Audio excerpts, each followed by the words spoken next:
Hi, it's Brenda Geiger with the Wellness Whisperer podcast and owner of Well Marketing. Today, we are going to talk about resets and cleanses and detoxes. And I have the good fortune to speak with Brooke Seiz, who is the owner of Evolve Wellness here in Kansas City.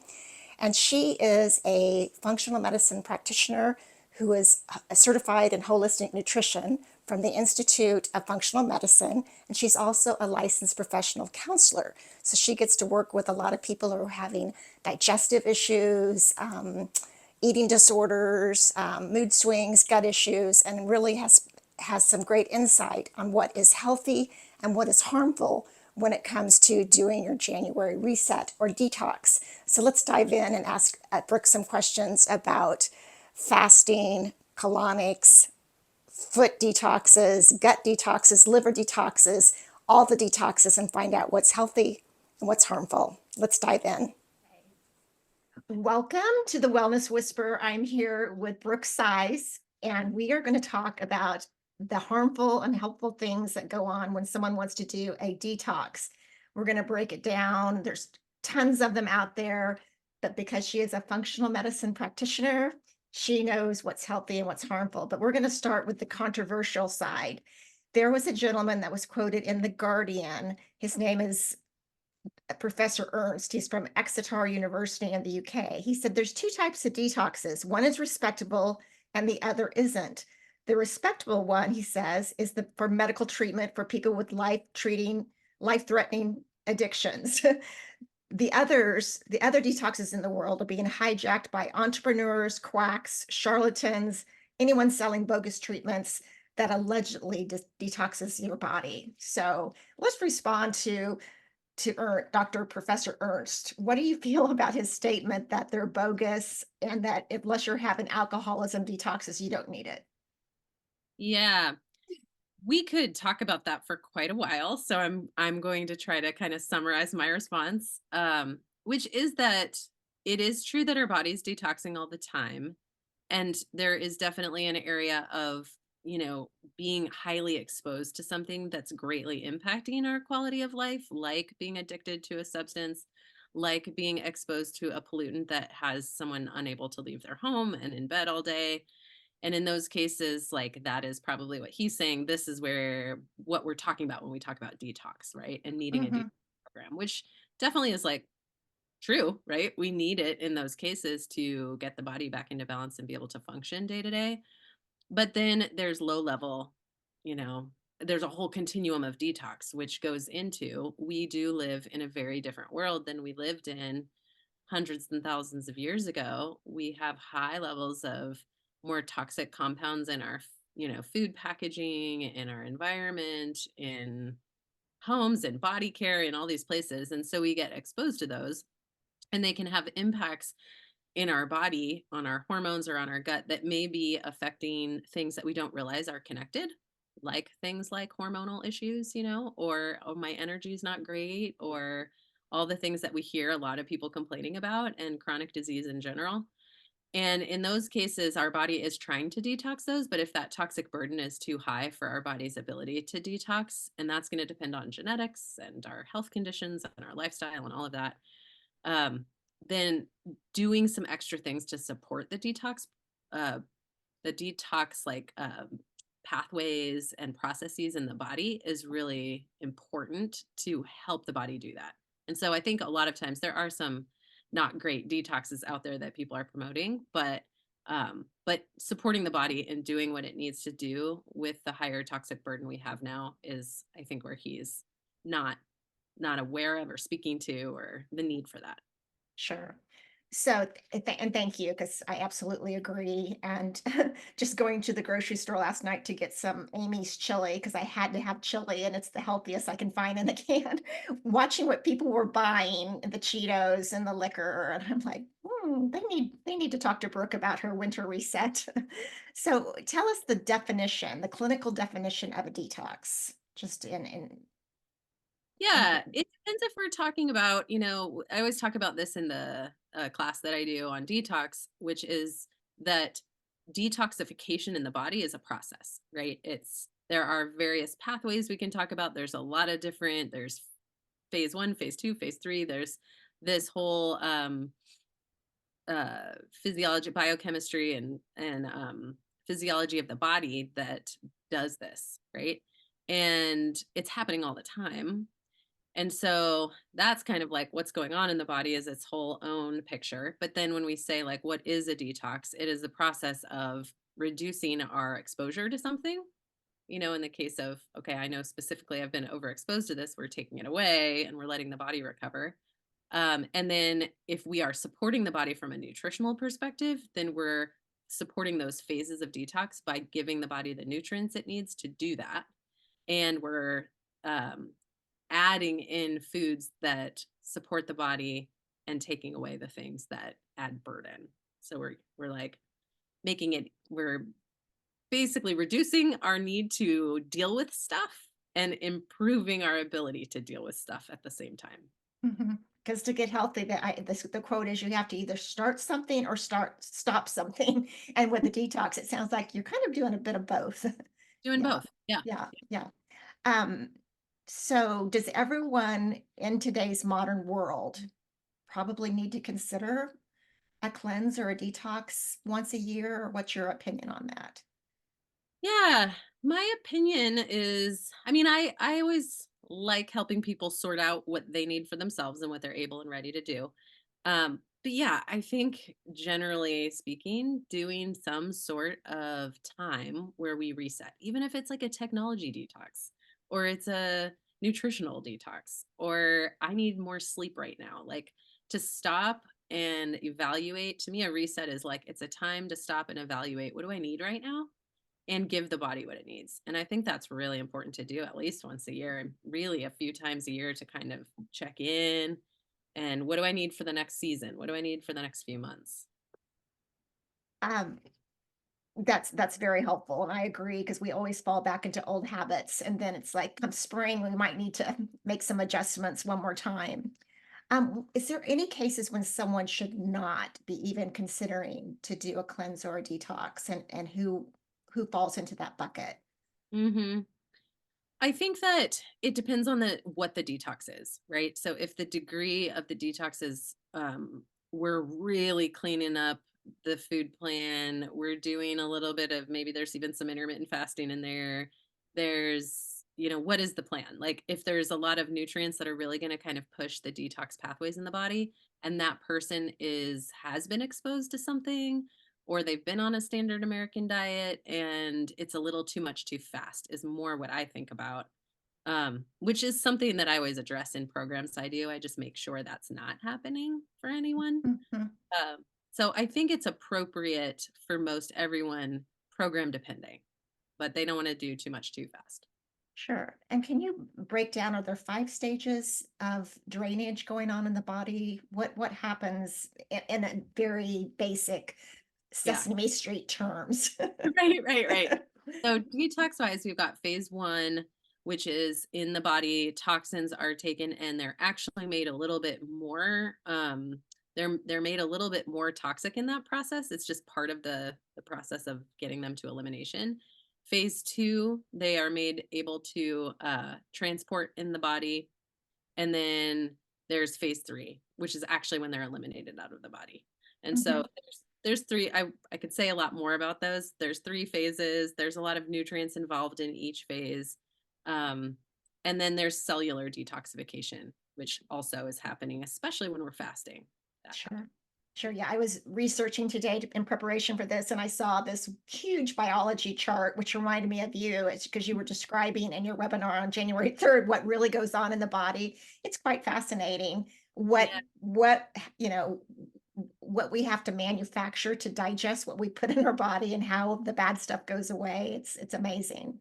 yeah. Well, and there's when you say five, there's like those we always think of phase one, phase two, phase three of detox, but then there's also lymphatic flow, Mhm. the lymphatic system is really important, cardiovascular system, our liver, there's some organs that are really important that we're supporting. So, and those phases are happening.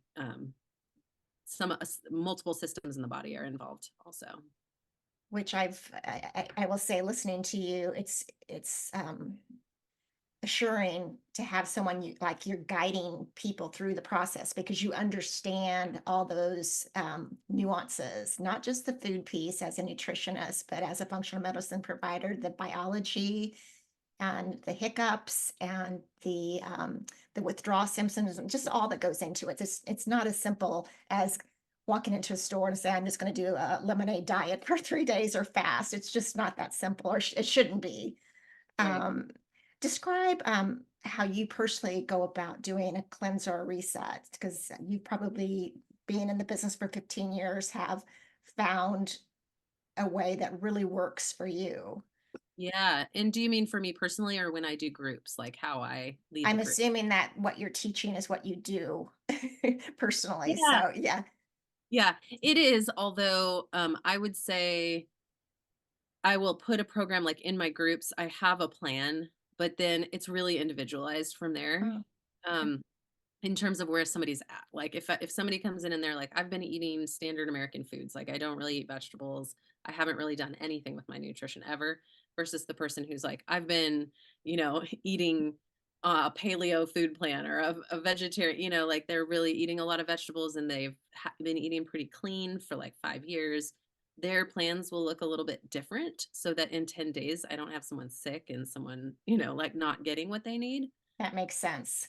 Yeah, Yeah. so it varies, but it's clean eating, like we Hmm. clean stuff up. It's usually we kind of pull out the more inflammatory processed foods, the sugar, dairy, gluten, alcohol, caffeine. Like those are the top 5. I'll usually pull out, Hmm. get people on whole foods.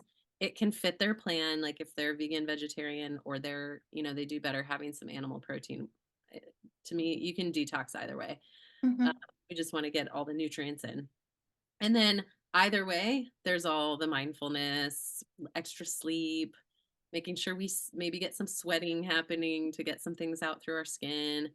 There are usually some nutrients supplementally that we add in, but again, that might look different for those two different ends of the spectrum. Sure. So I'm glad that you mentioned that, and God bless you for being able to guide a group with all those different differences through the program. Because, yeah, I mean, there's so many different diets, and so many people are at different levels.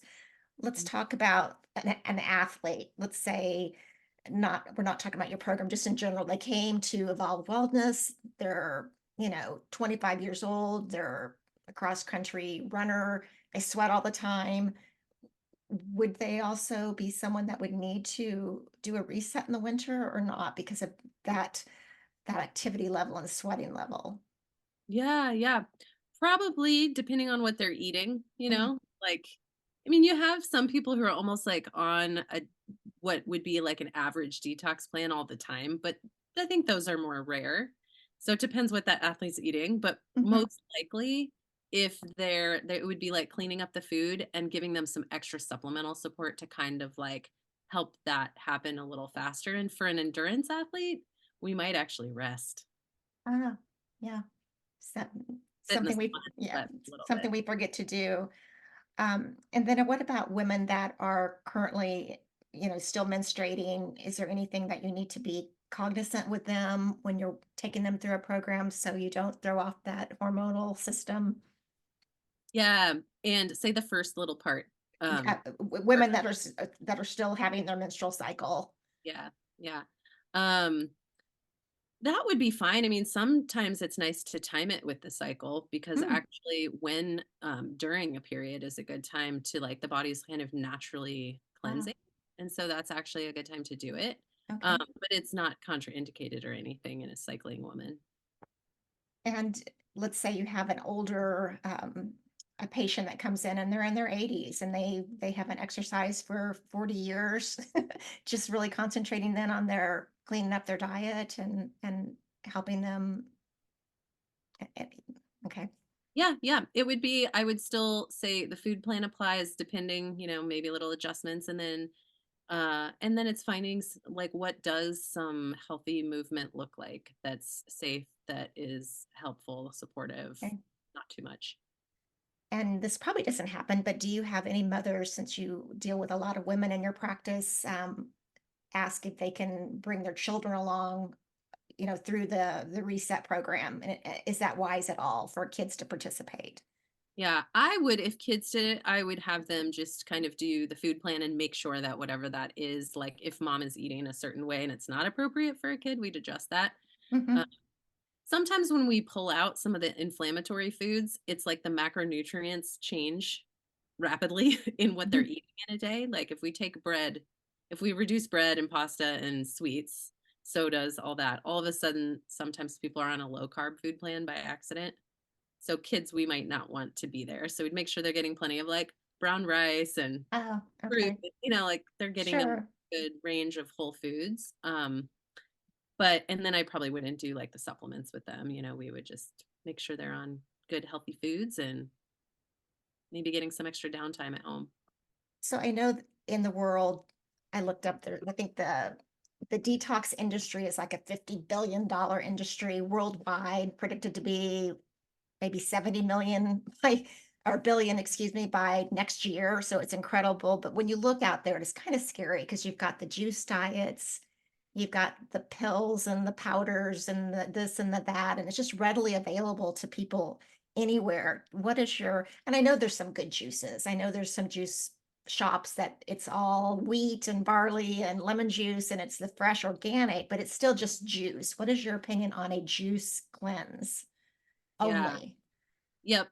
So those are appropriate therapeutically in certain situations. And for certain people, even not who are very healthy, and it's a time of year when the body can handle that, they can be really useful. But they are oftentimes when done, like I'm just going to drink juices for so many days. It's a lot of sugar if it's a lot of fruit juice. And that can be kind of keep someone on the blood sugar roller coaster, which is an issue. It's also phase 2 of detox needs quite a few amino acids. So we need some protein in there. And so I would, if somebody was doing like a vegetable juice cleanse and they were being careful about the amount of fruit and doing a lot of veggies, for one, it should be warm enough out that their body's not cold. So I wouldn't do that in the winter. Definitely do that in the summertime or Mhm, in a warm climate. And then I would probably make sure that they're getting some sort of like, even if it's a plant-based like protein of some sort in there or blending something into their juice. mhm. That would be important for just the body to be able to truly detox. Um, and then I think it depends too, like you need a lot of rest. I think folks need a lot of rest if they're doing something like that. They really need to kind of stop life and rest and not push hard and reduce stress Mhm. levels and all of that. And so those seem to work the best almost at retreats or something, like if somebody goes to a retreat center or they're really working on a specific health condition, there are some where I see some pretty good, responses from that. But the average person in the middle of their life, it might not be the best approach for those folks. No, that makes sense. I mean, especially who wants to drink a bunch of juice during the winter when you're freezing and I'm craving chili and protein. So that makes sense. And it does seem to be more of a short-term thing. Yeah. Do it for, yeah, it's not something you're going to do for 14 days or a month. I would hope not. Um, so back to there's so many kits and bottles and flashing advertisements in our face, buy this, try this. What should a consumer be cautious about grabbing something off of a Target shelf or the grocery store shelf? Oh, detox your liver, get more energy, and it's by a no-name brand for 14.99 or whatever. What should they be aware of and looking for to stay safe? Yeah. I'd always start with reading the ingredients for one. I mean, look at the label, what's in it. I don't, there may be some things that are supportive. I probably would say if it's just like a drink or maybe even a supplement, it might support a lot of other lifestyle and food adjustments. If it's a good if it's a good product, but by itself, I'm not sure it's going to do a lot without those other pieces in place. So that's for one, just like in general. But in terms of the product itself, reading the ingredients, looking to see what's in it, what's the brand and the maker, and sometimes as average, consumers looking at things, you may not know what it Mhm. is. Sure. So then it's like doing some research or asking someone about that. And that makes sense. It's almost like, really there isn't a solution in a box. You're going to have to do some work. You're going to have to make some adjustments in your activity and everything else that you're doing. It's not going to happen in this little box. It's more all encompassing. So set your expectations too. Yeah. Uh, and I know from personal experience, I started maybe 15 years ago and I did all the stupid stuff, the canine pepper and lemonade or whatever it was in the juices. And now I'm very uh, aligned with the pharmaceutical grade supplements and support, the metagenics and the designs for life and all that stuff. So maybe that's another tip you can help us with. What should you look for? Should you look for that endorsement from a company that has the science and the lab behind them? Yeah, yeah, I definitely would. I'd stick to that. It's like know your brand and know the Hmm. company and know how they're Hmm. producing, what they're putting out, and what the science is behind it. And sometimes you have to have trusted professionals. I mean, I do, Hmm. right? Hmm. Like those of us even in the field, like we have people that we know. If I can't sit and research things all day, I'm going to go to my trusted like associations or providers and get their opinion on things. So it's always good to ask.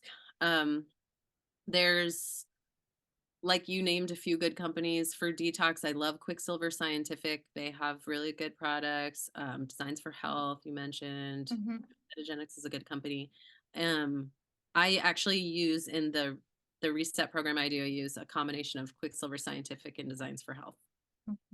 And just FYI for who's listening to this, Brooke has on her website, evolvewellnesskc.com, her recommended supplements that are her go-tos after 15 years of practice. So those are on her website. And what's the tab called, Brooke? I Is think it it's just a shop. shop? Yeah. Shop.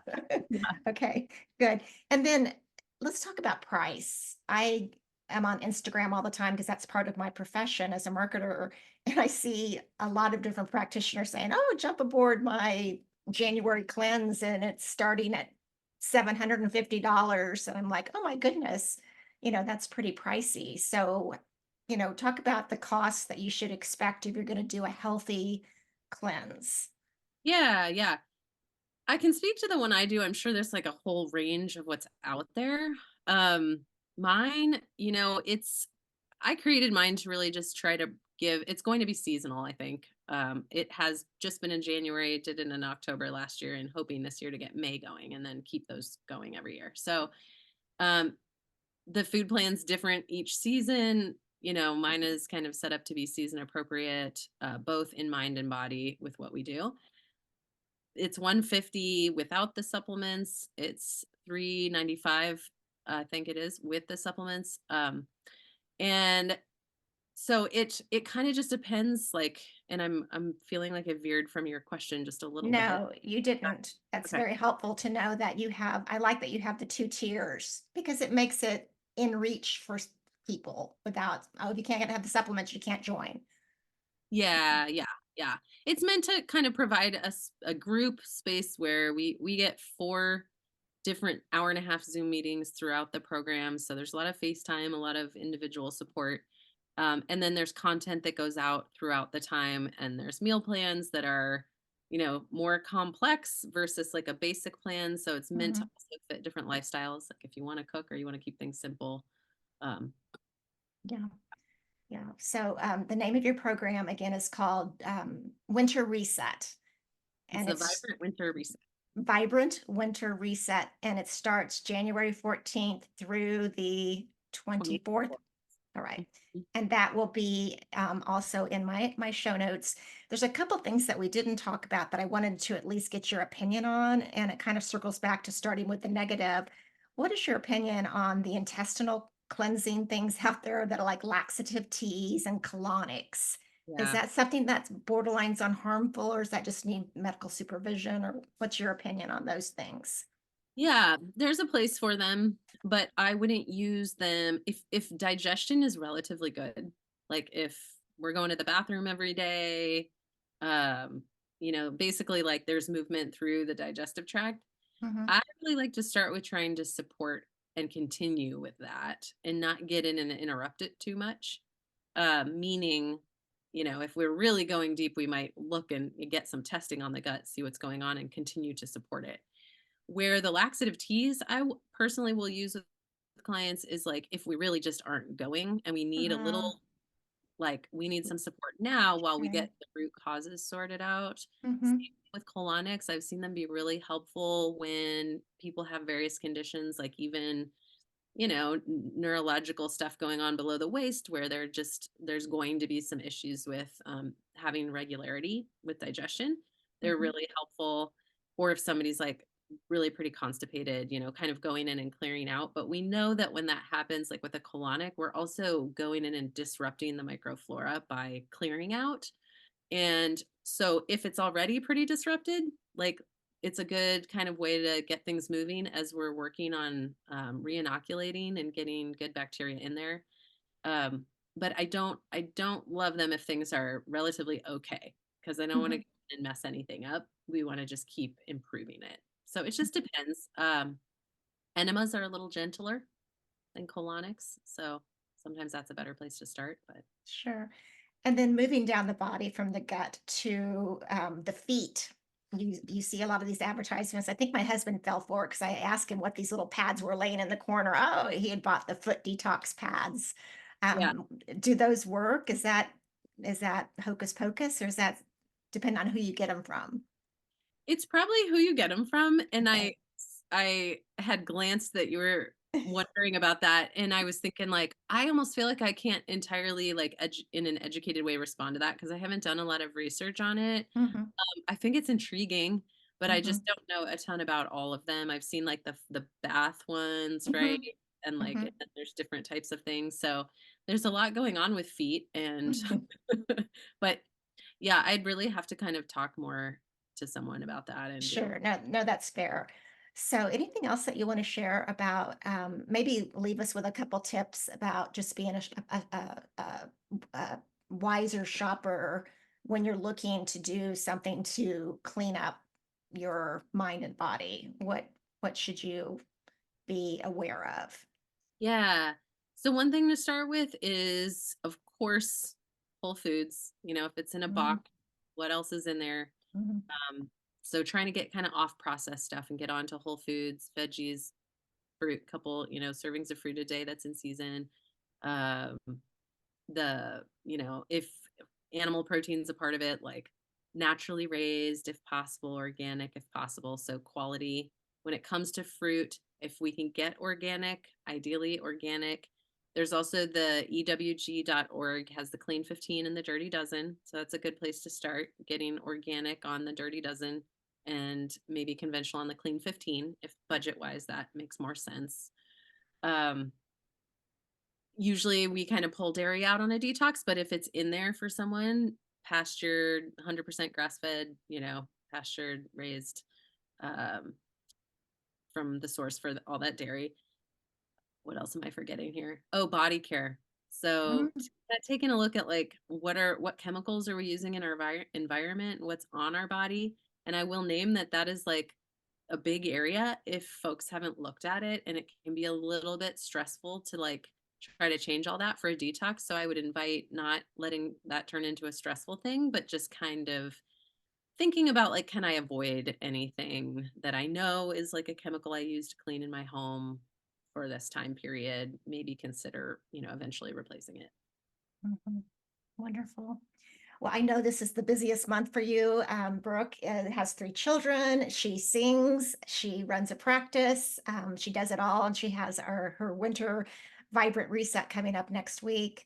And you can check that out at evolvewellnesskc.com. I'm going to let her go so she can make some more patients well. Thank you very much for your time, Brooke, and Oh, I will see you next week.